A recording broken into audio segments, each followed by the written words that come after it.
Hello everyone, and this is my review for WWE's pay-per-view Payback for 2013. Gonna go off and just start with the triple threat match right from the get-go. That was Curtis Axel, The Miz, and Wade Barrett. I felt that this match was actually well paced and well done. I think all three guys did a really good job of keeping the pace fast, fluid, and continuously going throughout the entire match. All in all, fun match to watch. I especially liked the ending. It was a new and somewhat creative way of doing the actual finish with Miz having the submission on Wade Barrett and Curtis Axel coming in there and stealing the victory that way. I felt it was a good way to end the match, and it doesn't necessarily make anyone look necessarily weak, but it makes Curtis Axel come out strong because he gains the Intercontinental title out of it. So good match in that sense. The next one was the AJ Lee and Caitlyn for the Divas title. All in all, I thought it was an okay match. It was relatively slower paced, but both of them really did a good job of working the storyline that they've been going with over the last few weeks with, with Caitlyn having the secret admirer, it getting revealed, and then of course just finding out it was an entire joke by AJ. I felt that they played that up really well, and they used it in a good way to make it come out in the end with AJ having the getting the victory because she got into Caitlyn's head and she, had the victory but didn't go for it at that time and then ends out losing in the end. I thought that was a good way of doing it. Next was Dean Ambrose and Kane. Again, I felt this match was actually a very good match, fun to watch. I liked the ending in general with having Dean Ambrose DDT Kane on the outside, which caused the count out instead of just Kane doing something crazy and then getting counted out in that sense, or both of them getting counted out. You gave Dean Ambrose the actual victory. You didn't necessarily have to put Kane in a bad spot where he gets pinned or something. He got counted out. He got caught outside. It was a good way of doing it. It kept Dean Ambrose strong, and it didn't necessarily knock down Kane at that point. Next match was Alberto Del Rio and Dolph Ziggler. And to be honest, yes, for the most part, this would be your quote-unquote squash match in a sense, the way they did it. But the way they did the match in general just told a great story between the two of them. You had Dolph Ziggler coming off the concussion and everything. No one exactly knew how. And you could play the storyline where no one knew exactly how he was actually feeling, if he was 100%. And you had Alberto Del Rio just constantly going after Dolph Ziggler's head to try to work over the concussion throughout the entire match. And I thought this was a great way of telling the story. And you actually kind of got a flip-flop in how everyone felt. I mean, it was the typical Chicago crowd. They were going to cheer heels and everything, but they were cheering Alberto Del Rio before the match. But as the match went on, you started hearing the boos for Alberto Del Rio and everything. You kind of got that heel turn and a face turn for Dolph Ziggler in that sense. And it's not too often that when they pull the double switch like that it really works out all that well, because usually on one end it kind of doesn't really come off as making any sense, or for one person to be turning heel or face. In this sense, it really worked out really well for both sides. I felt Del Rio was doing a great job of working over as a heel, and of course Dolph Ziggler was coming off great as a face in there. And I just felt that the entire match itself told a great story, and they did a great job with that match. Next match was CM Punk and Chris Jericho. Obviously, between the two of them, I felt the match started out in a very slow pace. Maybe just on the aspect that they were trying to get CM Punk under his feet or something.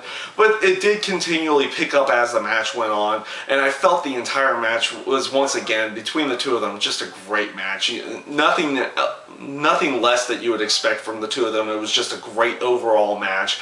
Both of them kicking out of finishers multiple times, and of course finishing it off the match with CM Punk going for 2 GTSs versus just having to hit one was a great way of ending the match. And it just overall, that match was a fun match to watch in my mind. Just a great match there. The tag team title match, Seth Rollins, Roman Reigns versus Randy Orton and Daniel Bryan.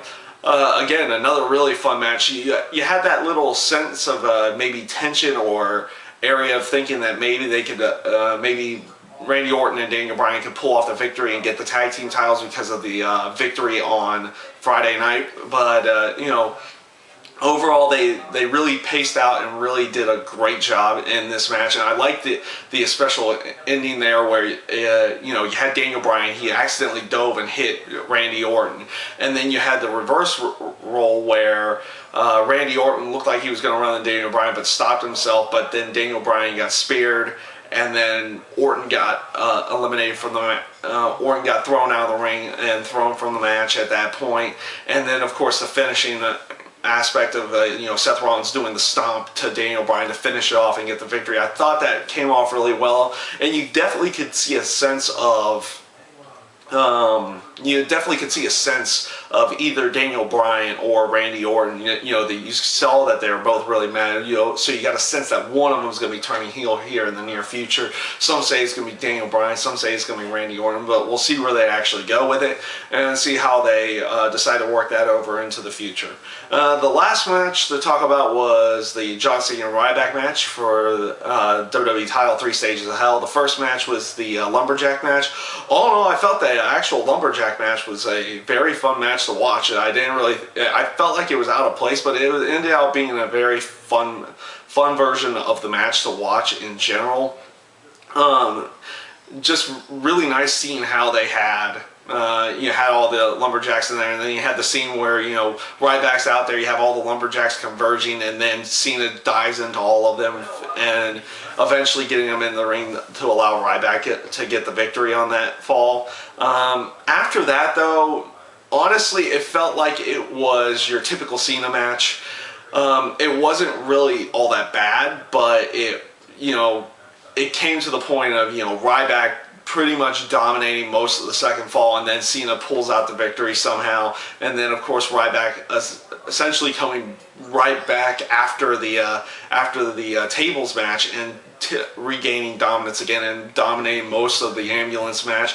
It was interesting to see the fact that they typically whenever they use the ambulance, it's just somebody getting thrown into it or someone taking out crutches or something in some way, shape, or form to use as a weapon. It was interesting that they actually used parts of the vehicle this time in the ambulance match for actual weapons, like the door coming off the hinges, and then Cena eventually using that, Ryback using a part of the frame in some way, and then of course using the lights as well.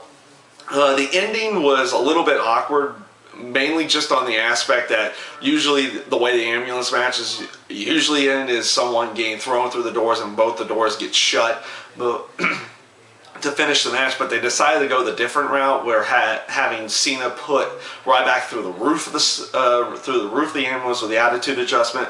I felt it came off really weird. It was at least something different that they'd never used with the ambulance match, but I think you didn't really get that typical feel with the ambulance match that you normally do in the past ones that you've seen. It really didn't come off all that well. I give them points for, you know, at least trying something different, but it didn't really come off that well in my mind. So overall, I felt the entire show was a really good show. The main event was a little lackluster right at the end of the match, but you know, it had its moments, it has good spots in it, especially right at the beginning of it. But overall, I felt the entire Payback pay-per-view actually came off really well. They had a lot of really good matches on there. You had a great story told with Dolph Ziggler and Alberto Del Rio, and a potential, you know, double switch with Dolph Ziggler potentially going face and Del Rio maybe going heel at that point. Now, that came off really well. You also kind of got a really good story out of the CM Punk Chris Jericho match, because they made it feel like, you know, Punk was, you know, just trying to catch wind. He made it look like he was having ring rust, unless, of course, that was actually what was going on. So either way, if they were playing it up to where making it look like CM Punk had ring rust, they also had the aspect of Punk not wanting Heyman. You know, he wanted Heyman out there for like Heyman to be his friend, but he didn't want him trying to interfere in the match. You got that moment in there where Heyman would look like he was about to interfere, and then Punk actually sees him, as like asked him what he was doing type moment. So that was another really nice little story tidbit to go on into the future as well.